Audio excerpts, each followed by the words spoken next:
Welcome back. हम are के Jha from Mahatma Gandhi शिक्षण संस्थान दरभंगा। आज हम फिर इस वीडियो में फिजिक्स का chapter force and laws of motion, इस चैप्टर का आज ये दूसरा वीडियो है। इस वीडियो में आज हम क्लासिफिकेशन ऑफ फोर्स का क्लासिफिकेशन करेंगे और फिर इसको समझेंगे। चलते हैं। एक्चुअली फोर्स का क्लासिफिकेशन हम दो तरीके से करते हैं, एक कॉन्टैक्ट फोर्स और एक नॉन कॉन्टैक्ट फोर्स। और नॉन कॉन्टैक्ट फोर्स को हम कहते हैं action at A distance force. Contact force का मतलब जैसे नाम से ही पता चलता है कॉन्टैक्ट, कि अगर हम किसी भी ऑब्जेक्ट पर फोर्स लगाते हैं और फोर्स लगाने के समय अगर उस ऑब्जेक्ट के साथ अगर मेरा फिजिकल कॉन्टैक्ट होता है तो वहां जो फोर्स अप्लाई होगा उसको हम कॉन्टैक्ट फोर्स कहेंगे। फॉर एग्जाम्पल, अगर हम चाहें कि मार्कर से हमें बोर्ड पर लिखना है और अगर हम मार्कर से लिखने के लिए इसको हम ऐसे अगर दूर से ही पकड़ने की कोशिश करेंगे तो नहीं होगा। इसको पकड़ने के लिए इसको टच करना पड़ेगा। तो मेरा इस मार्कर के साथ फिजिकल कॉन्टैक्ट हुआ और अब जो हम इस पर कुछ लिखेंगे तो लिखने में हमें फोर्स अप्लाई करना पड़ेगा। तो यहाँ जो फोर्स इस पर एप्लीकेबल होगा उसको हम कॉन्टैक्ट फोर्स कहेंगे। ठीक है। अब है नॉन कॉन्टैक्ट फोर्स, जहां पर किसी भी ऑब्जेक्ट पर फोर्स लगता है लेकिन वो फोर्स बिना किसी फिजिकल कॉन्टैक्ट का लग जाएगा तो उसको हम कहेंगे non contact force. For example, आप देखे होंगे कि अगर हम कहीं मैग्नेटिक सब्सटेंस रख देते हैं और उसके बगल में उसके पास में थोड़ा हटा के ही अगर हम किसी मैग्नेट को रखते हैं तो मैग्नेट बिना उससे फिजिकल कॉन्टैक्ट किए सटे हुए उसको अपनी तरफ क्या करता है, खींच लेता है। वहां पर तो फिजिकल फोर्स अप्लाई हुआ, बट मैग्नेट जो अपना फोर्स अप्लाई करता है मैग्नेटिक सब्सटेंस पर, उसमें मैग्नेट को उसके साथ कोई फिजिकल कांटेक्ट नहीं करना पड़ता, कुछ दूर से ही कर लेता है, उसको अपनी तरफ खींच लेता है, दूर से ही उस पर फोर्स लग जाता है। इसीलिए उसको हम action at A distance force करते हैं, क्योंकि बिना फिजिकल कॉन्टैक्ट का फोर्स लगता है, इसीलिए हम उसको नॉन कॉन्टैक्ट फोर्स कहेंगे। एग्जाम्पल्स में ग्रेविटेशनल फोर्स, आप किसी भी चीज को ऊपर फेंकते हो तो अर्थ क्या करता है, उसको अपनी तरफ खींच लेता है। तो बिना कांटेक्ट का फोर्स लगा तो ग्रेविटेशनल फोर्स एग्जांपल हो गया नॉन कांटेक्ट फोर्स का या action at A distance force का।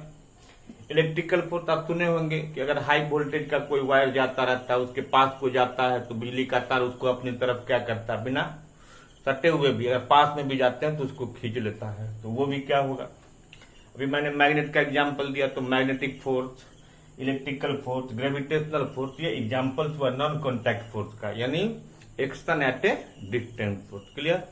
अब चलते हैं, इसके बाद आता है एक रिजल्टेंट फोर्स क्या होता है। अब मान लीजिए ये बॉल है, इस पर अगर हम एक सिंगल फोर्स लगाएंगे तब भी ये बॉल लुढ़क जाएगा, और इस पर 3 आदमी मिलके फोर्स लगाएगा तब भी वही रिजल्ट आता, तब भी ये उतना ही दूर तक जाता है। तो रिजल्टेंट फोर्स का मतलब हुआ कि जब किसी भी ऑब्जेक्ट पर सिंगल फोर्स लगे या सेट ऑफ फोर्स लगे या ग्रुप ऑफ फोर्स लगे, बट दोनों केस में सेम रिजल्ट आ रहा है तो उसको हम क्या कहेंगे, रिजल्टेंट। जैसे ये बॉल देखिए, इस पर 3 फोर्स लगा तब भी सेम ही रिजल्ट हुआ, और इतना रिजल्ट लाने के लिए हम सिंगल फोर्स भी लगाते तो सेम रिजल्ट आता। तो यहाँ पर जब ग्रुप ऑफ फोर्स लगे या सिंगल फोर्स लगता हो लेकिन दोनों केस में अगर सेम रिजल्ट आएगा उसी को हम कहेंगे रिजल्टेंट फोर्स। क्लियर। अब एक है बैलेंस फोर्स है।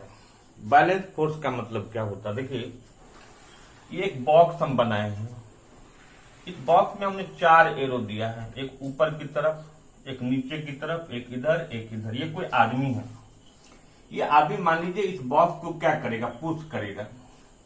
इसका टेंडेंसी है पुश करने का, बट ये बॉक्स ग्राउंड पर रखा हुआ है, तो ग्राउंड के साथ इस बॉक्स का कांटेक्ट है। तो जब ये पर पुश करता होगा तो सामने से अपोजिशन फोर्स, अपोजिट डायरेक्शन में एक फोर्स ऑफ फ्रिक्शन लगता होगा, और वो force of friction opposite direction में लगता है, फोर्स ऑफ पुश के अपोजिट डायरेक्शन में लगता है, और ये फोर्स अप्लाई होता है बिटवीन बॉक्स एंड ग्राउंड के बीच में। ये वेट ऑफ द बॉक्स जो कि डाउनवर्ड एक्ट कर रहा है, और एक फोर्स ऑफ रिएक्शन जो कि ग्राउंड जो है ना फोर्स ऑफ रिएक्शन इस पर अप्लाई करता है जो कि ऊपर लगता है। तो ये दोनों फोर्स प्रायः बराबर होगा, बच गया ये 2 फोर्स।